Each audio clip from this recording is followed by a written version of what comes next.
Ton ton ton ton ton ton ton ton ton ton ton ton don. Ton ton ton ton ton ton ton ton ton ton toudoudon. Toudoudon. Ah, le premier qui me dit que c'est un dauphin, je m'en fiche. Là, dans mon histoire, c'est un requin.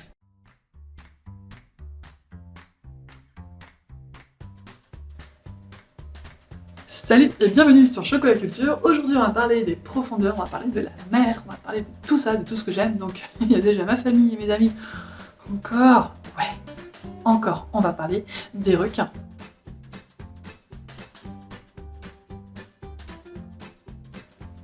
Donc aujourd'hui je vous présente le livre Au nom des requins de François Sarano. J'ai pas l'exemplaire avec moi parce que je l'ai prêté. En fait c'est excuse qui venir souvent en vidéo. Je l'ai prêté et on me l'a toujours pas rendu. Voilà, appel à témoins, si vous avez revu le bouquin, s'il vous plaît, ramenez-le-moi au bout d'un moment. François Sarano, océanographe, a écrit ce livre Au nom des requins, qui est fort éducatif d'ailleurs, pour sensibiliser les personnes justement à la protection des requins. Mais qui est François Sarano? Mais restez là, vous allez le savoir rapidement.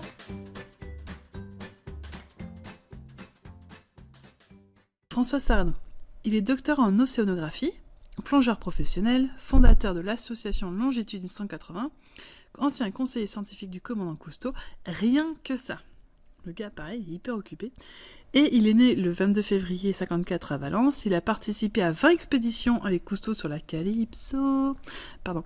Il a été plongeur, conseiller scientifique et co-scénariste du film Océan, réalisé par Jacques Perrin, le regretté Jacques Perrin, et Jacques Cluzot. Il a participé et participe à beaucoup d'œuvres, de conférences, de documentaires pour sensibiliser les gens sur l'importance du monde marin dans l'écologie et dans sa protection. En février 2022, il publie chez Actes Sud un nouveau livre, Au nom des requins.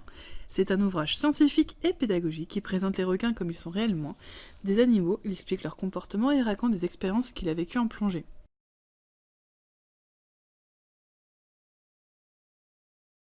Alors, les requins.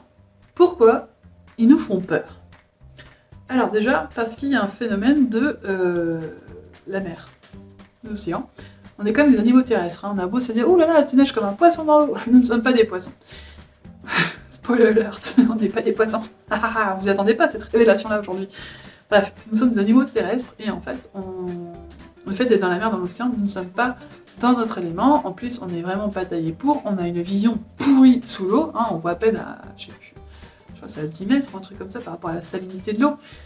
On ne respire pas sous l'eau, hein. Jusque-là, faut leur preuve du contraire, mais on n'est pas tous Aquaman. Et du coup, on a quand même cette peur qui est présente parce que nous ne sommes pas dans notre élément qu'on ne maîtrise pas en plus. Voilà, c'est le premier truc. Et aussi, il y a ce qu'on appelle, pour aller plus loin, la thalassophobie, c'est-à-dire que la peur de l'océan, mais des grands vides en fait. On voit pas ce qu'il y a en dessous, on imagine toujours qu'il y a une grosse bouche qui va sortir ou autre. Bref, regardez sur internet, les images sont juste impressionnantes de les représentations de la thalassophobie chez les gens. J'en suis un tout petit peu atteinte, c'est ça que des fois, hein, voilà, pour quelqu'un qui aime les documentaires sur les animaux, Sir David Attenborough, voilà, c'est quand même compliqué. Ensuite, nous sommes des animaux, donc terrestres, mais nuls. Nous sommes nuls, nous sommes pourris. Heureusement qu'on a un petit peu, heureusement ça dépend pour qui, hein, l'ingéniosité, tout ça parce qu'en fait nous sommes nuls, nous n'avons pas de crocs, nuls, on n'a pas de griffes, on n'a pas d'exosquelette, on n'a rien, on est nuls. On nage pas vite, on court pas vite, on est des proies en fait. Donc forcément quand on est dans l'océan et qu'on voit un gros poisson de 3-4 mètres avec des dents qui dépassent, bah votre cerveau reptilien il fait danger, danger, danger, danger, danger. C'est pour ça qu'il est important donc de s'éduquer pour justement comprendre ces animaux-là et du coup arrêter de flipper comme on fait. Même si j'ai beau m'éduquer à fond sur les requins, je pense que j'en croise un. Ma tension va monter à 14. J'ai une tension extrêmement basse. Et donc ces animaux-là, comme je vous le disais, ont beaucoup trop de dents. Ils ont 6 ou 7, 6 rangs, je crois. Je crois, hein, c'est pas le requin qui a 3 ou 6 rangs, je ne sais plus. Bref, en plus, alors certains sont polis et rangent leurs dents, hein, le requin tigre notamment, le requin boule d'œil, et t'as ceux qui laissent les dents dépasser, ça se fait pas franchement. Le requin mako, je vous dirai pas qui me fait penser. Donc, ça part pas bien. Et en 1975 est sorti le film Les Dents de la Mer de Steven Spielberg. Et là, ça commence à être le drame. Parce qu'avant, en fait, les activités balnéaires, c'était pas trop développé. Ça a commencé un petit peu dans les années 40-50, et forcément, ils ont fait un film qui a porté préjudice à beaucoup de requins. En fait, à tous les requins, ça a porté préjudice. Si vous n'avez pas vu ce film culte, que j'aime beaucoup, hein, malgré tout ça, essayez de le voir parce qu'en plus, les effets des années 70, c'est plutôt chouette. Et donc, on voit la petite ville je crois que c'est Amity, sur la côte est, me semble-t-il, avec le fameux shérif. Et il y a un requin blanc qui est en train d'attaquer, qui attaque tous les baigneurs, et puis il reste dans le coin. Le requin, il se barre pas, je comprends pas trop. Bref, il reste dans le coin, il les bouffe tout le monde, tout ça, et ils arrivent peut-être à l'attraper. Peut-être. Et en fait, la façon dont est présenté le requin, parce qu'on le voit très peu à l'écran, on voit surtout en fait de son point de vue. Donc c'est-à-dire qu'on a un baigneur par exemple qui est là, à faire ah, je nage. Et nous en fait, on a le point de vue du requin qui fait ça en fait, pour l'attaquer. Et ça crée justement cette peur de on voit pas ce qu'il y a en dessous, on voit pas ce qui se passe. Et en plus, donc le requin est présenté comme étant une bête acharnée, assoiffée de sang. Ça fait beaucoup de donc assoiffée de sang et qui ne s'arrêtera pas tant qu'il n'aura pas bouffé tout le monde. Donc ça avait créé des mouvements de panique et tout ça, et alors là, la chasse aux requins et le massacre de requins a repris de plus belle. Il y en a eu une, il le dit, hein, de toute façon François Sarano dans son ouvrage, que Cousteau en 1954 avait présenté Le Monde du Silence au Festival de Cannes, qui présentait un massacre de requins, mais en fait ça n'a dérangé personne parce que les requins, oulala, ils nous font peur. Donc déjà ça commence un petit peu, là ça a pris de l'ampleur à partir de 1975, parce que personne ne les protégeait, puisqu'on ne les comprend pas. Et c'est comme tous les animaux en fait, un animal ça se comprend en l'étudiant, en regardant un peu comment il fonctionne. Et nous, qui ne sommes pas océanographes ou zoologues, en regardant des émissions, mais pas les émissions de Nat Geo Wild, s'il vous plaît, où en fait on a que des attaques de requins avec la musique de métal, et franchement ça dessert le truc quoi. Regardez les émissions de David Attenborough notamment, et pour apprendre comment fonctionnent les requins. Et c'est hyper important, parce que vous savez chez vous comment fonctionne votre chien ou votre chat. Par exemple, moi, mes chats, je sais que si je les caresse et un peu le ventre et que je vois le pelage commencer à faire une vague, là, il faut que j'enlève ma main, sinon je vais me la faire bouffer. Les chiens, c'est pareil, vous savez, alors moi je sais pas trop parce que j'ai pas de chien, mais il y a certaines attitudes qui vont qui est énervé et tout ça. Et ça fonctionne naturel parce que vous le savez. Bah, les requins, en fait, si on les étudie, on saura aussi. Voilà, vous savez aussi qu'il y a certaines attitudes qui montrent que là, il est pas content et qu'il s'apprête à foncer sur vous. Et surtout que, sachez-le, les requins n'aiment pas la viande humaine. Parce que déjà, on fait pas partie d'un régime alimentaire. Apparemment, on a un goût de poulet, donc encore plus incompréhensible. Et en fait, si les gens décèdent de attaques de requins, mais encore une fois, c'est comme je vous ai dit au départ, c'est qu'on n'a pas d'exosquelette. Nous sommes tout mous. Moi particulièrement, parce que j'aime le chocolat. Mais plus sérieusement, on est tout mou, on n'a rien, on n'a pas de protection, on n'a rien. Donc forcément, il y a un gros bestiau avec un four comme ça qui est en train de vous mordre. Oui, en fait, les gens, s'ils meurent, c'est parce qu'ils se vident de leur sang. C'est tout. Ils se font pas bouffer, ils se font mordre. Et c'est ça qui est intéressant et important, c'est qu'ils se font mordre. Ils se font pas bouffer. Et là, quand on commence à se dire ça, on se dit « Ah !» Et aussi, alors il y a beaucoup de documentaires sur ça, il y a Canal+ qui avait fait l'émission Totem sur les requins. Au départ, je me suis un peu énervée. Je vous avoue, il y a un gars qui explique « Oh là là, il y a le monstre qui m'attaque !» Non, c'est pas un monstre. Il y a aussi Laurent Balester qui a fait une enquête, notamment à l'île de la Réunion, parce que comme vous le savez, l'île de la Réunion, c'est un sujet un petit peu brûlant. Ça divise complètement la société en deux, c'est-à-dire qu'on a les pro-requins, c'est-à-dire les écologistes, qui sont en train de dire, en fait, les requins agissent comme ça, parce que machin, parce que truc, et on a les pro-tourisme qui disent, ah non, il faut les buter, il faut faire des chasses préventives. Je crois que c'est ça, c'est des prélèvements ou des chasses préventives, en fait, c'est une morsure de requin, ils en massacrent 10 de l'autre côté, parce que pour être sûr qu'il n'y ait pas trop de requins. Surtout, c'est pas les bons. C'est ça qui est intéressant dans l'émission de Laurent Balester, qui date 10 ans. Mais il explique qu'en fait, on a accusé à tort le requin-tigre, parce que requin-tigre, ça fait partie des requins avec lesquels il ne faut pas fricoter, en fait, c'est juste que voilà, c'est un super prédateur. Et on l'accuse lui, alors qu'en fait, c'est un autre type de requin, c'est le requin bulldog, notamment par rapport à la forme de la mâchoire. voyez, le requin tigre, c'est comme le requin blanc, ils ont une forme de mâchoire triangulaire. Le requin bulldog a une forme de mâchoire un peu plus carrée.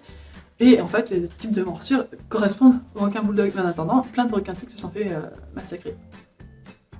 Voilà. Et donc il y a ce type déjà de choses qui sont vraiment dommages. Et aussi, il y a le côté tourisme à fond, que ce soit donc à La Réunion, que ce soit, du coup, j'ai vu dans l'émission Totem en Calédonie, ou aussi, bah, du coup, en Australie. Mais alors, l'Australie, c'est aussi le pays qui veut ta mort.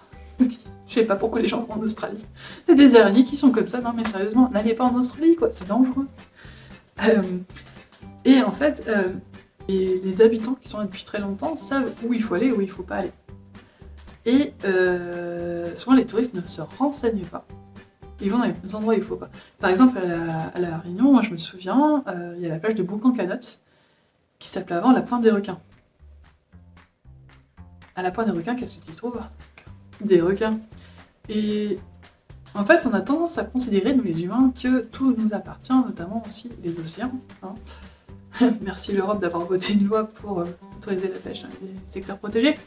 Bref, on considère que ça nous appartient, et du coup on fait pas gaffe, et on se plaint en fait quand on se prend des attaques comme ça. Mais bah, c'est presque normal, puisqu'en fait, on ne maîtrise pas, on comprend pas, du coup on se prend des... et j'ai que le terme anglais, des backlash, des retours en fait dans la figure, parce qu'on n'a pas maîtrisé, on n'a pas compris en fait. C'est ça qu'il faut essayer de faire, c'est comprendre, et la compréhension vient par l'éducation. Dit la prof. C'est vraiment intéressant, et c'est vraiment passionnant. En plus, les requins sont des animaux passionnants et très très intéressants.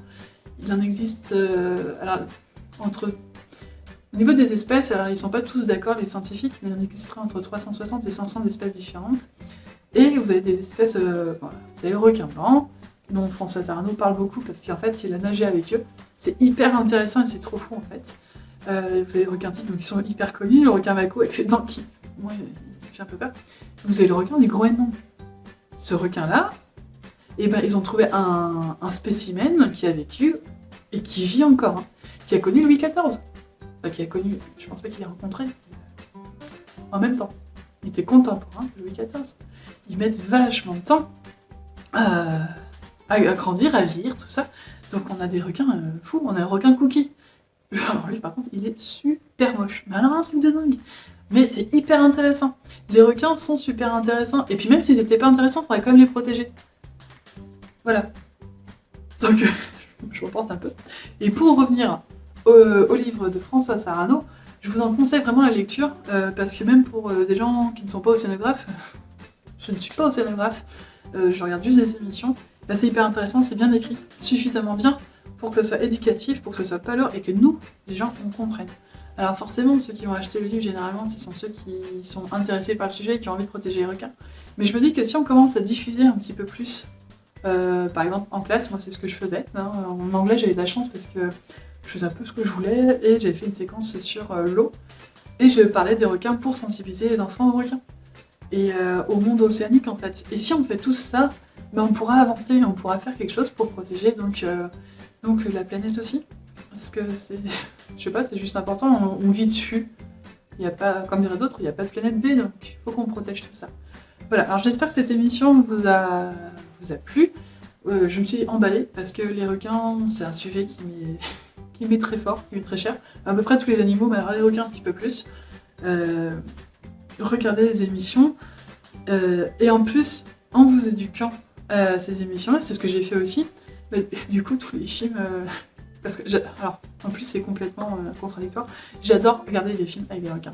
C'est-à-dire que dans la mer, j'ai regardé 47 Meters Down et le deuxième c'est Uncaged, qui sont complètement débiles en plus parce que justement en m'éduquant, j'ai vu à quel point le comportement des requins n'était pas possible.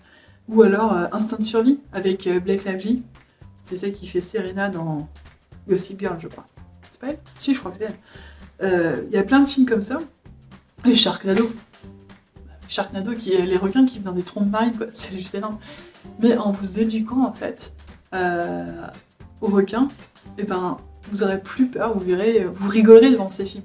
Parce qu'en même temps, ces films sont super rigolos. À part les jumpscares, de temps en temps. Et voilà, éduquez-vous aux requins. On s'éduque tous tous les animaux de la planète et tout ça pour justement protéger efficacement et transmettre les bons messages aux générations futures. Et à notre génération aussi. Alors les plus âgés, ça peut être compliqué. Je plaisante. Voilà, je vous souhaite une bonne journée. Je suis en train de voir qu'on est à 15 minutes, désolée.